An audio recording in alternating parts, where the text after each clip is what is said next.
Hello, everyone. Thank you so much for coming today for this brown bag presentation. We're very happy that you're here physically and virtually.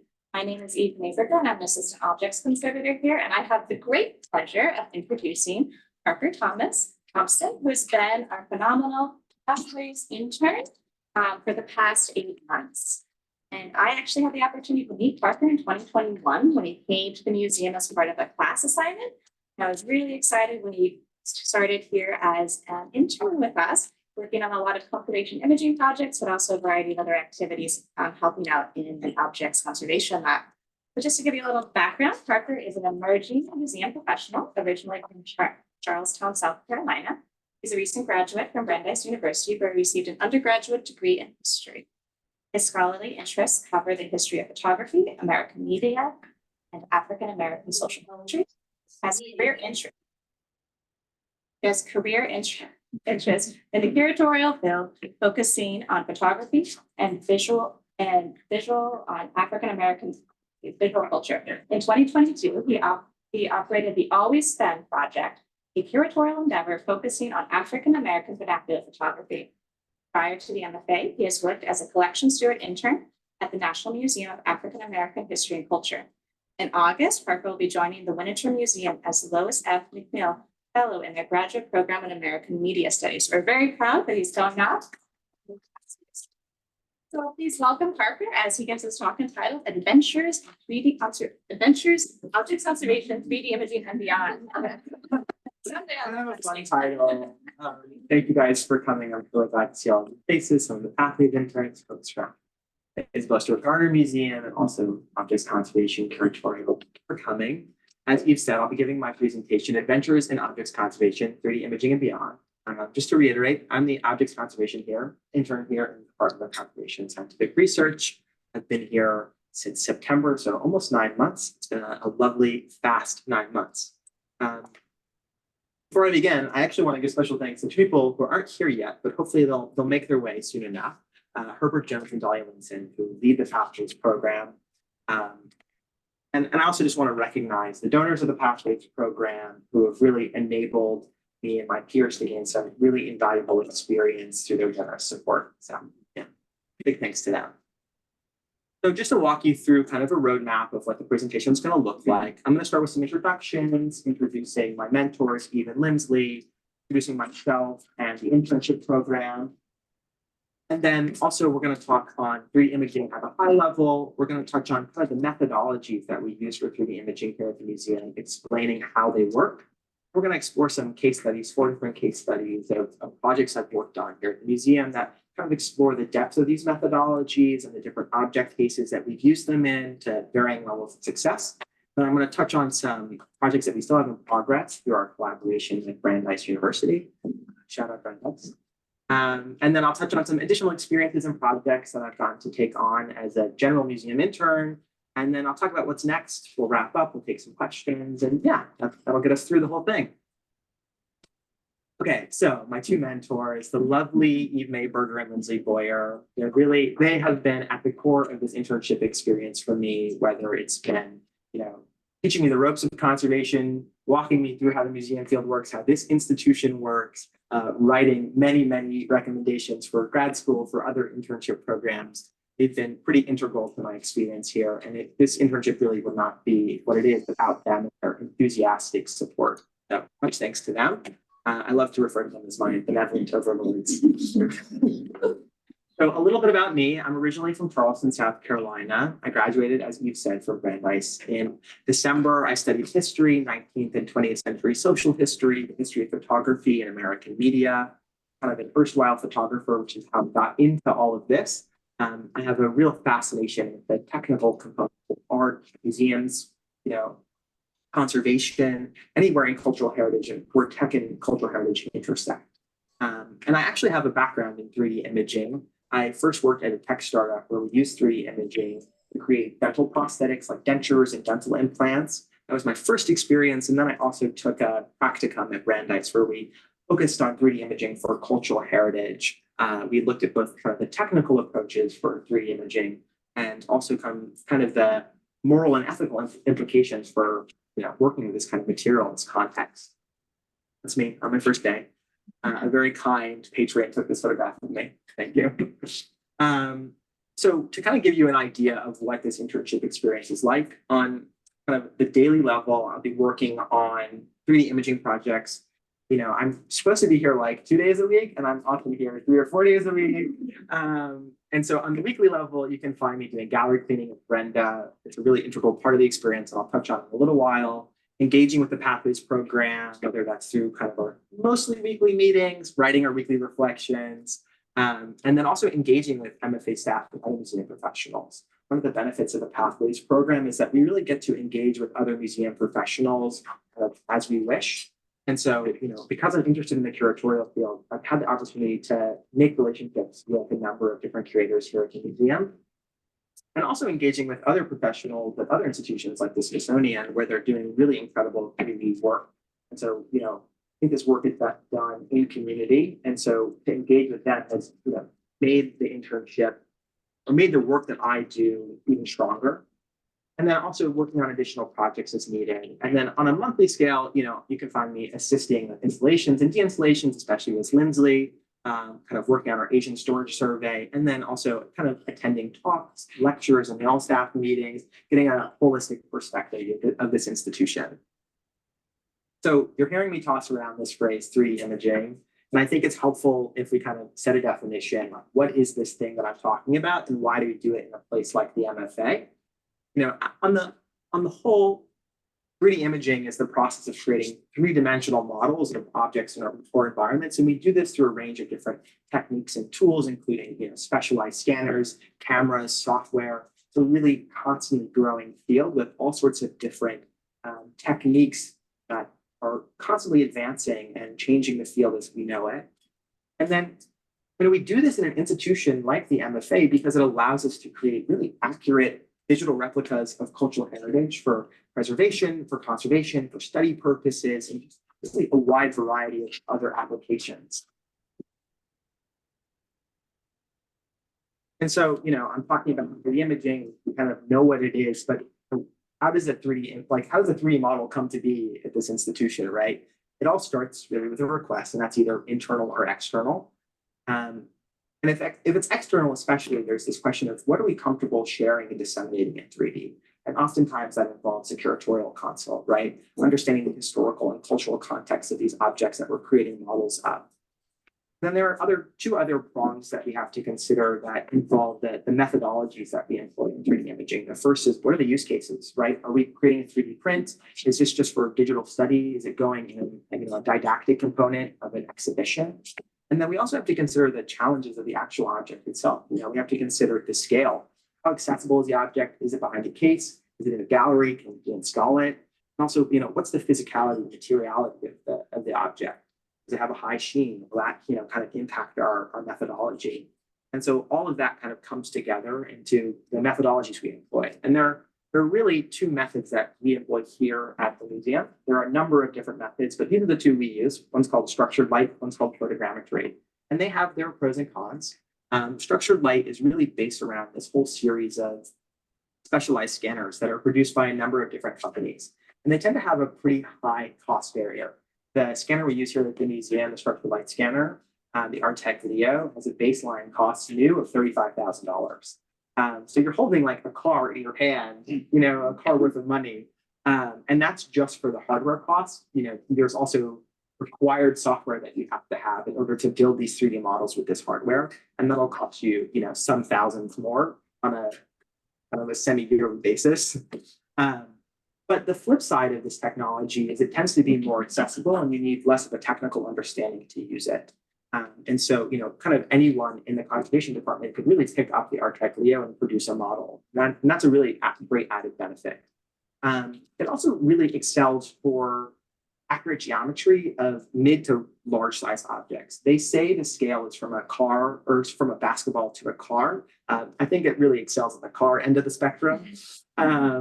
But it performs well in like most conditions. You don't really need necessarily to have a lot of control of your environment based on like your lighting, which is really nice. It's really capable in a field environment. And one of the really big upsides, and Amanda, who's from the Isabella Stewart Gardner Museum, got to experience this, and I'll show it in just a moment here, is that you get real-time feedback in the Arteclio scanner. You can see your model being created in real time. And so you kind of have this confidence when you're working with this technology. But also, there's the flip side is, the Arteclio doesn't produce the greatest color renditions, right? So it's not necessarily a one-size-fits-all solution, or it's not a standalone tool always. And then photogrammetry is based on cameras, right? And if you think about cameras, that one of the nicest camera kits you can buy, you're looking at like $5,000, give or take, in a reasonable spectrum. And so there's a lower cost barrier there. This is a more accessible technology in terms of cost, but it requires a greater technical knowledge. Not only do you need to understand how to operate the camera in a photography context, you also have to understand how to do it in a photogrammetry context and all of the operating the software that's required to build these models. And the technology is really strong. It's great at producing geometry, especially for small to mid-sized objects. And it works best in a controlled environment where we can control light, shadow, but it's also capable in the field when done correctly. And it produces incredible color reproduction, very accurate color reproduction, because it's working off of photographs. But the flip side is there's no real-time feedback like the Arteclio, right? So you're taking an image set and you have no idea the quality of your model until you get it back to the studio and you start processing your data. So it's kind of this black box in your head, if you will. And so the bottom line is there's really no one-size-fits-all solution here, right? We can't just pick one and it's always going to work and put our money this way or technical skills this way. And sometimes these tools these methods are best in tandem. I'll touch on how that works in a little bit here. So kind of understanding how structured light works. Like I mentioned, we use an Arteclio scanner, and it's comprised of two different primary components. One is a projector and one is a camera. What the projector is doing is it's projecting a pattern of stripes onto an object in rapid succession. And the camera is looking from a slightly different perspective, and it's observing the distortion caused from the object's geometry. So you can see here, this is what it looks like from the point of view of the projector. We kind of just have a linear projection, right? And if we're looking from the angle of the camera, we can see how the geometry, how the surface of the object distorts that projection. And what the Arteclio is doing is it's interpreting that distortion to calculate spatial data of the object. It's actually really cool. And we call this structure from light. So here's Amanda actually working with the Arteclio for the first time. She's working on a painting here. And when I zoom in close to the scanner, you'll actually be able to see the model being built in real time. So that's really one of the big upsides of this technology. And then photogrammetry, how does it work? So, this is a word that gets thrown around a lot. And I think maybe we all have, maybe we've heard it, maybe we haven't, but what does it really mean? And I think to understand it, I like to break down the etymology.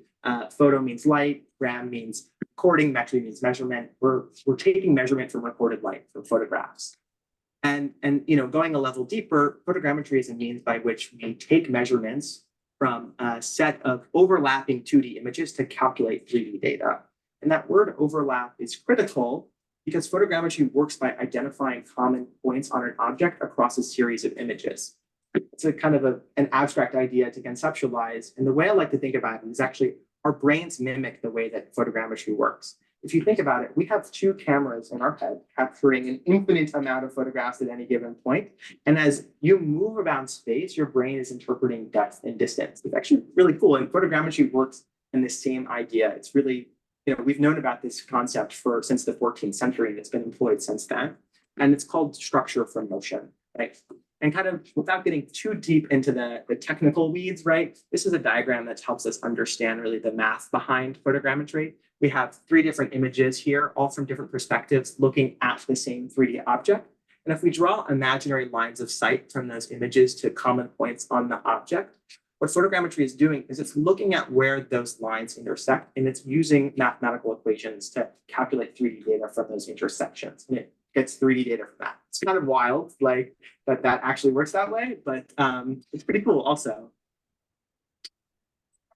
And so I have a couple illustrative examples from a project we worked on at the Isabella Stewart Gardner Museum, digitizing and imaging a painting in their collection. And so this is one example of a photogrammetry setup. We have a painting on a table on Casper, so the table can move and rotate. What we're going to do is we're going to rotate the table in intervals. And with each slight rotation, we're going to take a photograph from a different perspective to get those kind of overlapping common points. Take a look. So we're going to complete our first full rotation. And once that rotation is completed, we're going to check our images, make sure they're sufficient. And then what Amanda's going to do, she's going to reposition the camera and get a different angle. So we're making sure we have complete coverage and of the painting surface. This is what one image in that data set looks like in over 100 in full data set. And so what we have to do, I think there's a video here. Yeah. And so when we visualize those all together, it looks something like this. And so you can see the angle becoming increasingly oblique to kind of capture the surface detail. What we're really after is the imposter of the painting, the raised layers on the surface, so that they can, the idea was that they would create a tactile that people could touch and feel the surface imposter of the painting. And so once we've captured that data, we bring it into one of our softwares. It's called iDesign Metashape. Metashape is a specially designed software for building models with photogrammetry. And so we bring these photos into the software, and the first thing it does is it identifies all those common points that it's looking for. And in this instance, it identified over 31,000 points. We call them pi points. And it generates an approximate structure of our 3D scene. And I like this visualization. It helps me understand kind of our coverage. And the idea is that we're always looking for a full 360 rotation on the camera from those different perspectives. And each of these blue rectangles represents a different image in relation to its perspective of the camera in the painting. Now, once we've kind of identified all of those common points, we have to calculate the depth and the position of the camera, and it creates something called a dense cloud, which is really like a dense, quite literally a dense network of points. And this is really the truest representation of the object's geometry and structure, but it's still like a cloud of points. It's not a solid object yet. What we have to do is create a mesh that connects all of those points. And it does that by creating little polygons, right? So this here is one section of the surface of the painting. When we look really close, we can see kind of that network of polygons. And as we increase in quality of a model, our polygons become smaller and smaller and smaller. And sometimes we'll have 40, 50, 60, 100 million polygons in an object. And so this is what that final model looks like, right? We can, the last step that we did, of course, is add color. Each of the points contains color information, and we wrap that color around the 3D object. And this is actually a really strong performance of this object. Great color rendition. We're able to get a lot of surface detail off of it, I think, relative to the actual surface detail of the painting. And so now I'm going to move into the kind of the case studies of 4 different case studies that explore applications of this. But first, I'm going to take a sip of water.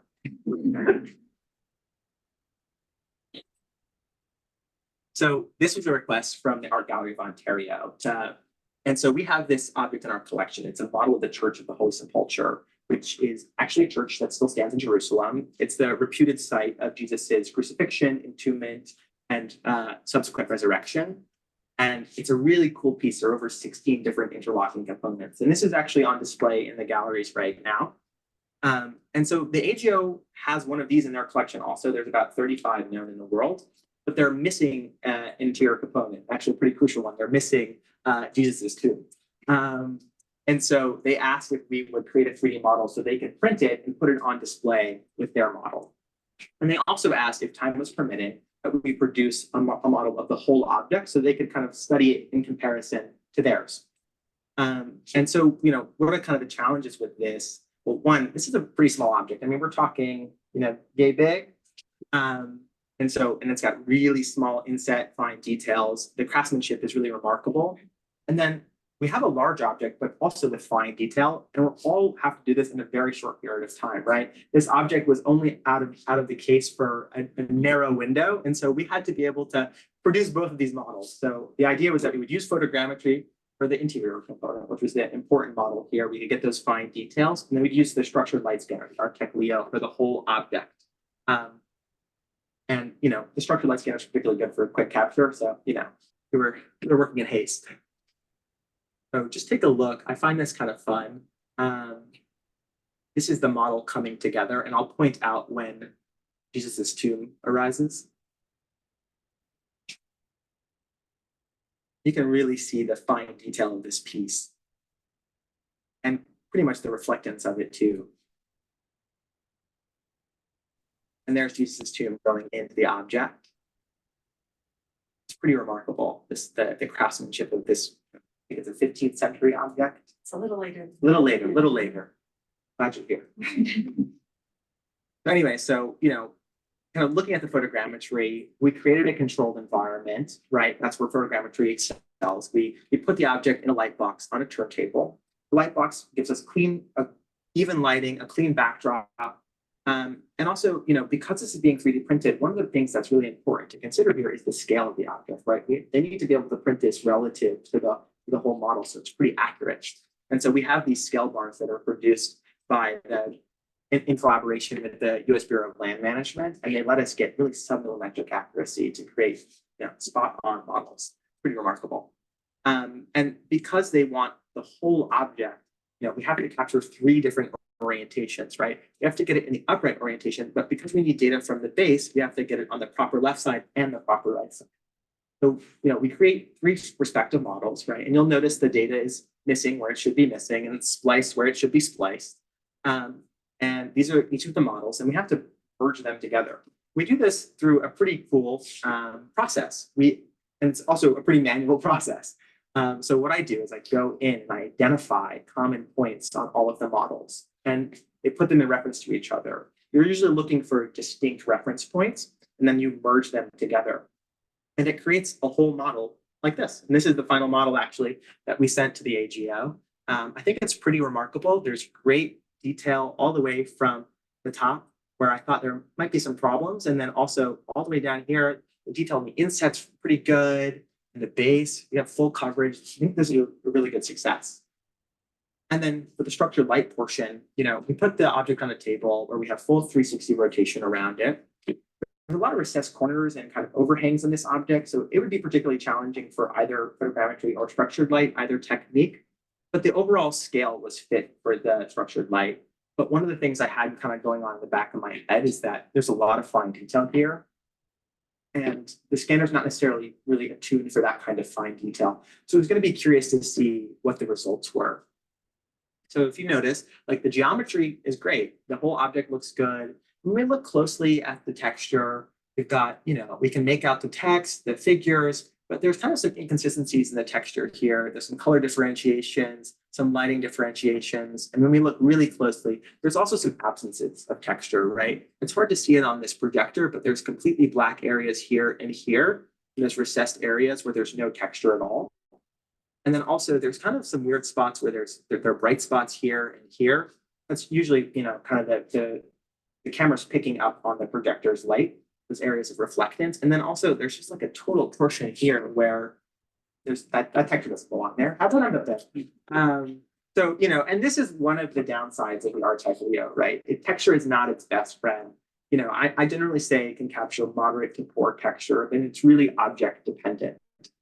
And so, kind of the takeaways we have here is, photogrammetry is really great with those fine details and capable in a controlled environment. And structured light is capable of capturing this scale, but not necessarily this level of fine detail, especially when it comes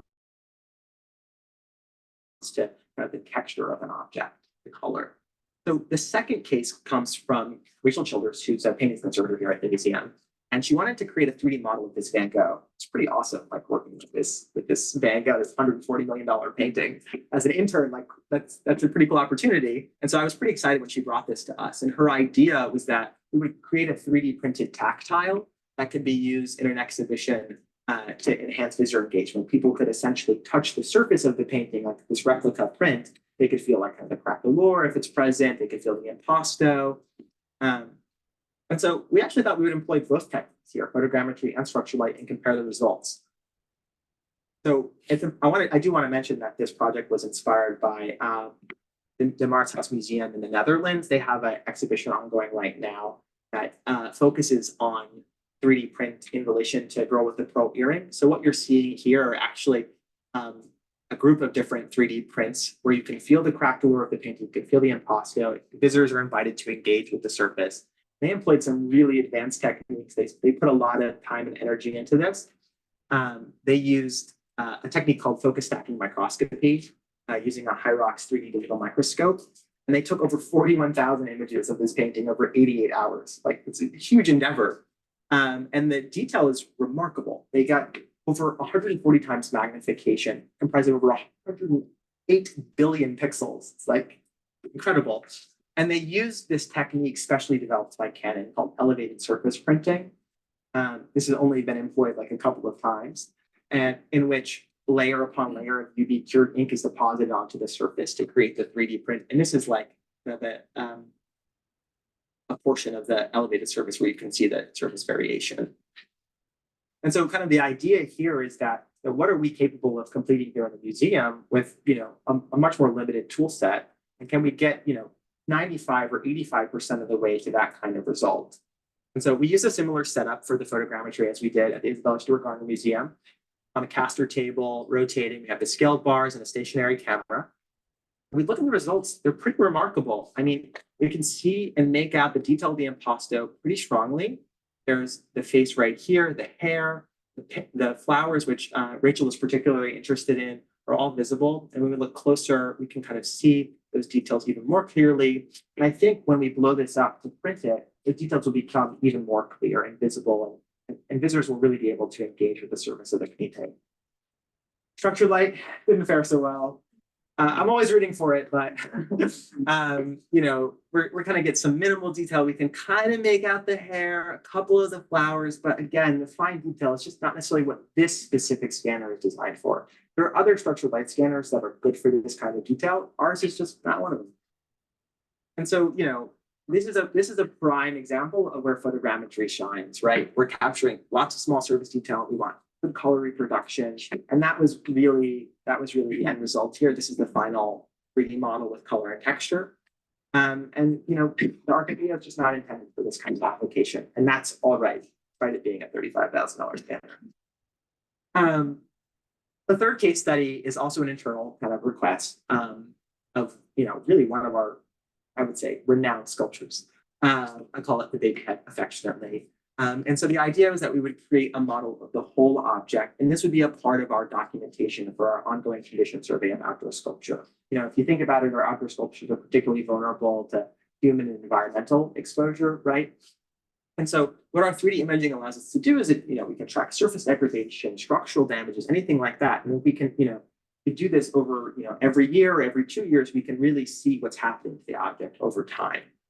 But there's a number of challenges with this object. First off, it's pretty big. It's over 8 feet tall. It weighs over 1.5 tons. And there's also these portions of uniform geometry, right? Like the top of the head, the skull, and these techniques, they rely on reference points, right? And if we're kind of just looking at a lot of the same, it can't necessarily orient itself when we're doing this kind of imaging. And so, I chose to use structured light because it's particularly good for large scale scans. And also photogrammetry had been employed for the companion sculpture Night. And so I really wanted to see what the process would look like. And actually it had been tried previously by past imaging interns. And I think this really underscores just how difficult this object can be. Notice there's just like huge gaps in the data here, especially under the chin, and those portions of uniform geometry. What you're looking at here is not the side of the head, it's actually the back of the head. So, and this isn't just necessarily a deficiency of the technology. These are just difficult objects to work with. And so this is the kind of the final data that I was able to pull out from the scans. There's over 36 span groups across 40 gigabytes of data. It's a lot. It adds up quick. I think the project file for this is over 250 gigabytes. And I want you to pay attention specifically to all these different colors because they represent different scan groups, right? So you'll notice where the distinct geometry around the face and ears is all gray. And then as we get to those portions of uniform or of a more uniform geometry, right, there's a lot of different colors. And that's because the scanner is losing its tracking, right? It doesn't know where it is and it has to start a new scan group. And so you'll see that under the chin here too, where there's more uniform geometry. So in the end, the final model looks something like this, the geometry at least, and it's really strong. It's a great model. And I think this is where our Tech Leo excels. But if you look at the texture, it's pretty rough, right? Like it doesn't look much like the object at all. You can kind of look at this screen also, and you can see the nuance of the texture. There's just, it's very splotchy, looks kind of sheeny despite the surface not being sheeny. It's just patchy and inconsistent. And so ideally what you would do is combine the techniques of photogrammetry and structured light scanning. You would use the model, the geometry from structured light, and you use the color for photogrammetry, which is actually what we wanted to employ in the final case study, which is of Barbara Hepworth's rock form, which is outside of our Asian sculpture garden. This is also an internal request, but for a kind of a different reason. Conservators are planning to treat this prior to going on exhibition indoors. And the patina has actually changed a lot, and it has a failed coating. And I'll show you in the next slide what the patina really should look like. So, you know, we wanted to create a record of the surface as it exists today, so we can kind of compare and contrast pre and post treatment. You know, there's kind of some challenges here in that this is a pretty large scale, and there's a number of holes in the object, right? And you know, how are we going to be able to navigate the scanner and the camera into kind of seeing into those holes without it like kind of losing its positionality? So this is a project that's still in progress. I want to emphasize that before you see, you know, kind of one of the upcoming slides. But so this is what kind of the exterior should look like. It's going to have a darker, greener patina and more of a bronze interior. This is a piece in the collection of the Association of Public Art in Philadelphia. And for Paracelsus, this is the model that came out in photogrammetry. It's pretty rough up here. It kind of totally failed to identify the top half of the sculpture, right? So, and I think that means we really had insufficient coverage in our data set. And so we kind of really want to reattempt this. And I think this is a good illustration of the unknown of photogrammetry, right? We don't really have a great understanding of what our data looks like until we get back inside and we put the images in the computer and start processing stuff. But the upside is that the texture and color is pretty accurate to what the object looks like. So we know we're on the right path there. And then with structured light, the form is just great. I mean, the geometry is accurately reproduced. It captured the interstices like with amazing precision and accuracy. I'm actually pretty shocked at its performance, and it even got the top really well. But again, this is a reoccurring theme. The texture just leaves a lot to be desired. This is again down to the kind of the type of object we're looking at and its level of sheen and what the Artec Leo is really designed and capable for. And that's really what makes it an ideal candidate for that kind of combination technique that I was talking about. So that kind of concludes the formal case studies. And I just want to talk about a couple of other projects we have in progress in our collaboration with Brandeis University and their Department of Research, Design, and Innovation. They do a lot of focus on scanning, printing, and other kinds of digital humanities projects. And we had this kind of ongoing question in the department, like how can the museum engage other kind of community partnerships to enhance our 3D, projects, and how might that offer us some kind of pedagogical opportunities both here at the museum and maybe in a university context. So we had the MFA staff or the Brandeis staff come to the MFA and see our objects lab and some of the models or the objects that we're interested in working with. And we also had some of the MFA staff come to Brandeis and see kind of the facilities there and what's capable. This was a pretty fun crossover for me. And so the first project we had in mind concerned this 19th century wood sculpture of Xochitl. It's over nearly 1,000 years old, right? And it's really fragile wood. Lindsay's been treating this since 2018. Is that right? Yeah, it's been a long ongoing treatment process, and it's very fragile. And it's slated to go on display in the upcoming Art of Japan reopening soon. And ideally, it would be on display with a mount, right? But there's concerns about the fragility of the wood and working with the mount makers. And so the idea is that we would kind of create this 3D replica, this scale replica of the base of the object that the mount makers could work with and essentially create their mounts without having to really interact with the object so much. And this would kind of reduce the object handling required and the risk associated with the mount making process. And the second was concerning these terracotta figures, which actually we have 3D models of here. You can interact with them a bit. And this is an Italian Renaissance sculpture, and the idea, they're really fragile. They've been damaged and repaired a number of times. And so they really need some storage support.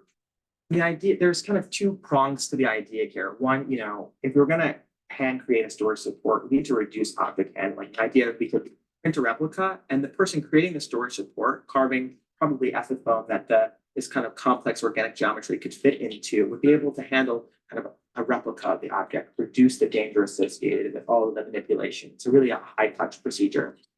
And then the second idea is that maybe we could use this technique called CNC, computer numerical control, the subtractive kind of manufacturing technique. The idea is that we can carve foam and fit the geometry of the object, right? We can really like rapidly produce like a piece of foam that fits the geometry without ever actually having to do so much hand carving, right? And that would speed up the support creation time. And so these are two projects we're still kind of in motion.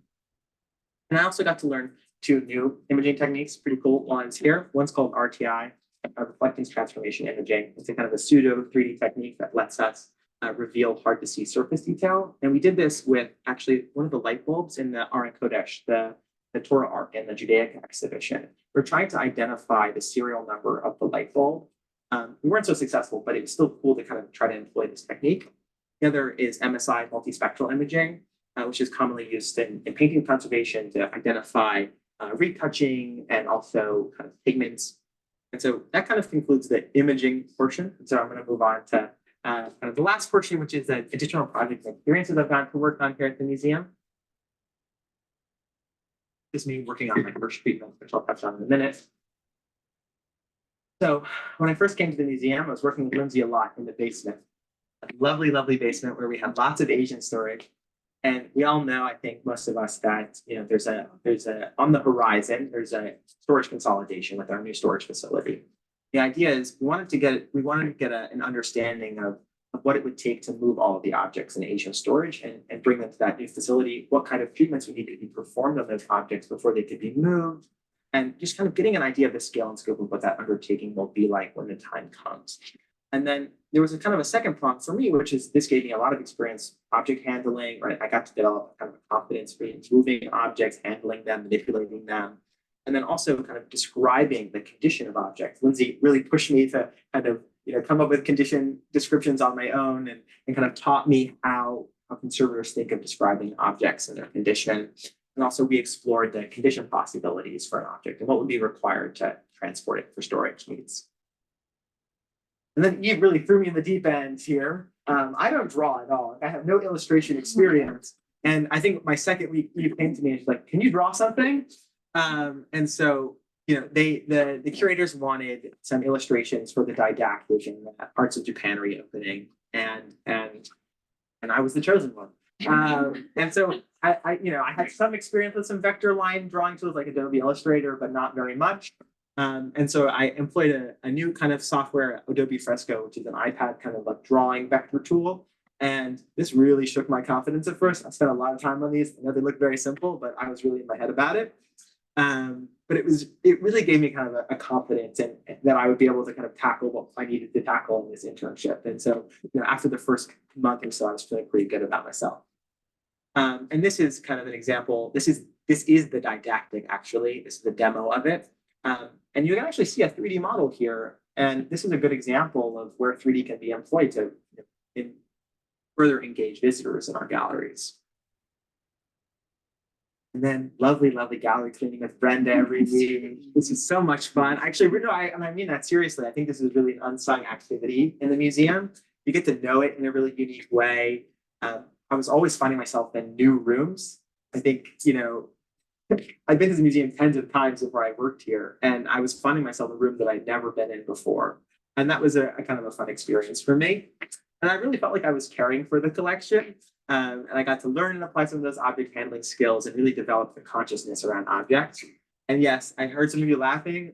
We posted this image on the MFA Conservation Instagram, and you'll notice I'm not wearing any shoes. And we do this so that we don't get any dirt or footprints on the platform. So somebody wrote, "Let the dude wear shoes." And I've seen a debate in the comments about like whether or not I should be wearing shoes or like be given slippers of some kind. This is a pretty funny moment. And then I got to work on my first treatment. Despite the fact that my internship was really focused on 3D imaging, Eve and Lindsay were pretty insistent that if I wanted to kind of gain some larger conservation experience, that I would be able to, and they would make those opportunities happen for me. And so Lindsay gave me a pretty straightforward treatment opportunity on this 19th century Korean hairpin that's in Hall U right now. It's comprised of gilt bronze, amber, glass beads. It's fairly long. And so, I got to go through the process of writing a treatment report, describing the historical background of the object, describing the condition, and making a proposal for what the treatment should be. And the goals in the end were to reduce soiling and corrosion on the object overall, and then also try and reduce some of the excess adhesive that had been left over from the prior repair. And so you can kind of see some of the detail here. This is a microscope image or an iPhone image through a microscope of some of the swelling on the surface. And this is the post-treatment. It's able to remove some of the dirt from all the interstices on the gilding here. That was probably the most major advancement. And then Lindsay was also able to come in and pick up some of those the excess adhesive that had been left over. And here it is on display in the gallery. So that's a pretty good feeling. Yeah. And also speaking of all you, I got to shadow Lindsay as she did her install work there. It was cool to see all of the moving pieces behind this exhibition coming together. It felt like a little like controlled chaos, really. And when I first started, I think we were told in our orientation that this museum is so collaborative and it's really interdependent. And I think this was the first time that I saw that to an extreme, right? There's so many different departments converging to make this happen. And that was a really cool experience to see and understand. And I also got to see Lindsley inspect and evaluate objects and their impacts from the V&A for the exhibition, kind of doing condition reports and also working with curatorial to ensure that these objects were properly installed. So just putting a case on the object. And then also in the install vein, we got to deinstall the Walking Man, which is a sculpture that hasn't been up for quite a while now. On the parking lot side of the building. We got to take it down and do like a little light cleaning on it. You can see Lindsay cleaning his nose here. And then we moved it through the building, it was kind of surreal to see this outdoor sculpture kind of being moved through the Colin Shapiro Rotunda. And I believe that this piece is at a kind of an automotive manufacturing or a restoration facility. This object is made primarily of fiberglass, which is also used on these bodies, and doing some restorative work on the object as well. Shadow Eve, as she did some of her laser cleaning. I think it's a dermatological laser on this cuneiform tablet. Maybe I'm saying that right. It's Chinese stealing. Chinese stealing. There you go. And also, I got to do like a lot of fun stuff. I got to visit the paper and photo lab, see other kind of conservation in action. You see Fenna's projects. And Alfred Stieglitz print. I'm a big fan of photography, so this was kind of a cool moment. And then also how they store daguerreotypes, really sensitive. The daguerreotypes are the first kind of reproducible method of photography, and I got to see how they store them here at the museum. It's an interesting technique. And I had a lot of fun. You heard me playing in virtual reality. I had friends from the Smithsonian come and visit me, friends from school. So I got to show them the museum where I work. It's a pretty fun experience. And also, staring directly at the sun with the eclipse. Shout out Alice for taking this wonderful photo of me. And so, that's kind of, those are the experiences I've had here. And kind of looking ahead to what's next. And today, actually, me and some other interns, including Julia, will be giving some talks for College Student Night in the Gallery of Science and Korean Art. On the 17th, Eve and I are traveling to Worcester, a little field trip. Go to the NECA intern presentations where I'll be talking about 3D imaging there. On April 19th, it's my last day at MFA. So, but my connection to the MFA doesn't end there. Through the relationships that I've built with curators here and other staff, I'm actually going to New York City during the big photo show that happens there, the Association of Photographic Arts Dealers. And I'm meeting with Karen Haas, and we're going to see a collector, Peter Cohen, who collects vernacular photography, which I'm particularly interested in. I'll get to kind of shadow her curatorial practice, which I'm very excited about. And then on August 5th, it's my first day at Winter. And that's really the horizon for me. So, I want to acknowledge the MFA Pathway team and the other interns who have been really lovely, who are here today supporting me. It's very sweet. Recognize the Department of Conservation Scientific Research, especially object conservation, even Lindsley. There have been so many kind of touch points, Leanne giving me advice about interviewing for Winter, and there's just all sorts of lovely support that I've incurred here in it. And I really feel very grateful. And then also other MFA staff, including Karen and Kristen from Photo and Marina from Native Arts, who all met with me, took the time to really get to know me and know my interests and have advocated for me. And then also the Isabel Stewart Garner staff for our collaboration, Amanda and Jess, and then also my family and friends, my mom, Allison, who read this cover letter for this internship at 11 p.m. the night before it was due. She was really clutch for that. And so now I just want to offer a moment to take some questions. I'm happy to cover any kind of portion that I talked about or didn't talk about. So yeah, thank you.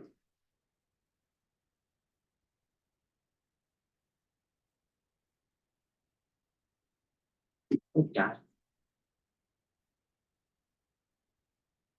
I have a question. What's Yeah. your perspective after you did RTI for texture versus your opinions for texture with photogrid? Yeah, I mean, it's interesting because RTI is like a pseudo 3D technique Yeah. rather than, being a proper 3D technique. And I don't know if we really touched on texture so much there. I'm kind of curious, like if you have like an idea of you experience this, like differences between these technologies that you have in mind, maybe you could share. I would say I would choose RTI for fine. Yeah, tech, for because fine it's detail, based on yeah, Scale yeah, and how, and your accessibility to what your limitations are from your environment. absolutely, I yeah, also think it depends how flat your area of interest is, because RTA doesn't really work on curvatures as well, or if you have Yeah, complicated yeah. geometry, where Yeah. photogrammetry would actually. Yeah. See better. yeah. So it'd be interesting if you could combine the techniques where you could use texture from RTI on a photogrammetry model, which I think maybe has been done There's been, before. there's been some research about That's cool. actually going Yeah. through surface normals where you would take photogrammetry, photogrammetry models to map RTI, but it has to be on relatively flat areas.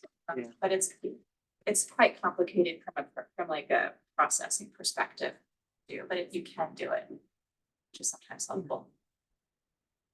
Interesting. So yeah, I think there's some possibilities there.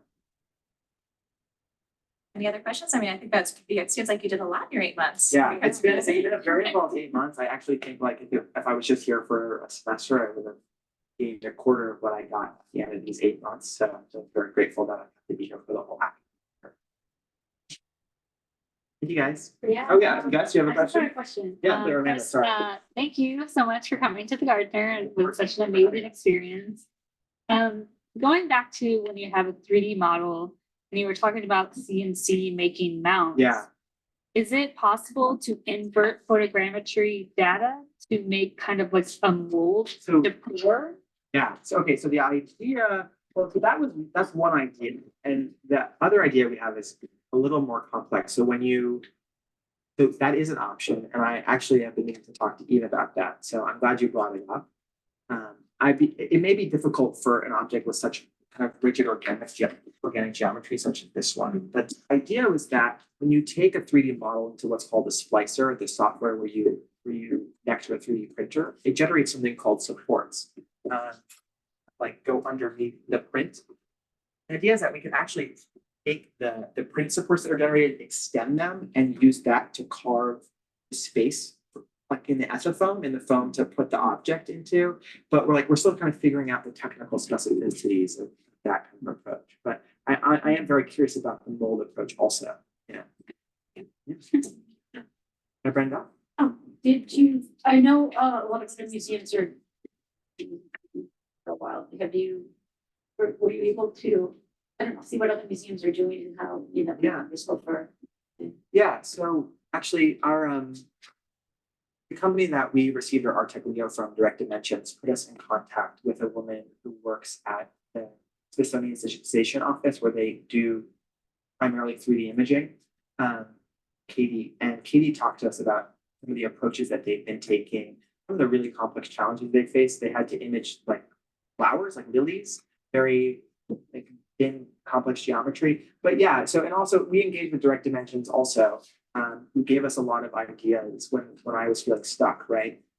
When I was processing the baby head, that project, I think 3 months in total, there was a lot of errors that I encountered putting the model together, and they were really good resources for helping understand how to make that process. Yeah. One of the interesting things, Brenda, is that certain institutions are tied to specific software and hardware such things that are kind of difficult to compare at times Yeah. because it is so software and hardware dependent, like how you use it. So I know like at But they Harvard, had stuff that they bought 10 years ago. yeah, or even like at Harvard, when I went over there a few years ago, they were using another RTEC scanner, but it was RTEC Spider, which was really focusing on smaller objects. And so there are different kind of applications and different kind of problem successes based on your scanner type, even within the same company and similar software structures. So, and this technology is evolving at such a fast rate that things that were considered high end last year, next year, you're making stuff twice as, the resolution twice as high. So it's moving so fast. There's a point where like our Tech Leo was considered the top of the line scanner, and there are now scanners far above that can excel, what's capable of the our Tech Leo. And, we purchased that only a few years ago. Yeah, we purchased it in 2019, 2020, and that's the other thing, it's these scanners, I mean, it's really useful, but there is like a finite lifespan to Yeah. them. And a lot of these are done with more industry in mind, so they're, heavy use, Yeah. and they say they're good for 5 to 10 years. So anybody has projects, please use it, because we do have this scanner now. Yeah. And also the software always is migrating it. We actually had a software upgrade in the middle, and it's amazing just what that upgrade allowed us to Yeah. do. Yeah, I think also one of the other points that I wanted to make was that, photogrammetry is based on photographs, right? And we're never going to stop taking pictures for as far as we can see. And, so long as there's photogrammetry software, we can reprocess data sets, that we take photographs with.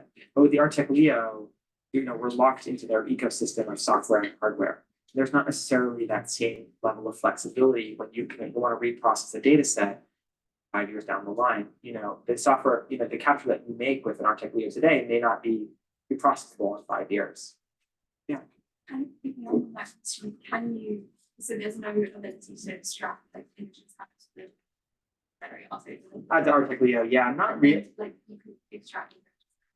No, because it's also not really taking, I mean, it is taking images, but not in the way that we think of images. Yeah. It's taking like data points, but it's not like the same as like a static image that you're exporting out. So it's really based, it's based on that like image of when it's being tied together. So there is like, they have like amounts of like, they call them frame groups. Frames. Yeah, so you have frame groups and you can see like big large frame groups, small frame groups, but it's not a direct comparison with photographs, Yeah. which I think we want it to be, but it's not. Yeah. Is it kind of generally the case that the data points you have, like more bridges you take the net? Yeah, I mean, there's like, you get to a point where you can only do so much, right? Storage becomes an issue, but also, you're just looking at the same point on the object over and over and over again.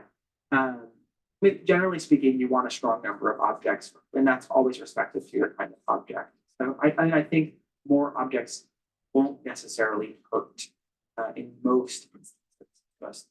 Yeah. I was gonna say the software can also parse out bad data. Yeah, often if it can't recognize where it is, yeah.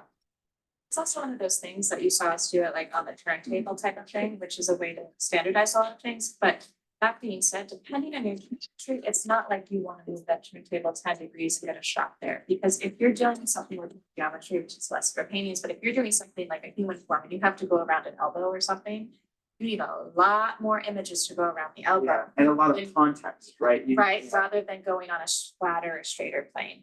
So it's not even like you can just standardize the whole thing. So much of it is based on each object. Yeah. And there's certain types of objects like, Parker mentioned, materiality, like things which need glasses are, extremely difficult. Yeah, when they scan cards, they like spray it in they'll create, they map the whole, like all of the areas are like that are very reflective. Yeah, or other things that are harder, things with like very fine repeating patterns. Like I tried to do cartilage once and kept making like Mobius strips. Because it was a repeating pattern, and so the software was looking for repeating designs, and then all of a sudden, I think all this is together, and I get these crazy Mobius strips, but what should have been a relatively flat piece. So there are certain even types, like even beyond just like the materiality, sometimes the design will also throw you. Any other questions? Otherwise, that's any questions online, actually? Sorry. Control people. Yeah. All right, well, thank you. Guys, thanks for all. Wait, here's an online, it's not a question, but just thank you, Parker. That was fantastic. Thank you, Abby. I really appreciated the presentation. Yeah, great. Thank you. Thanks. Bye. Models if you want, they're right here. Yeah. You can touch them and pick them up and We should stop recording.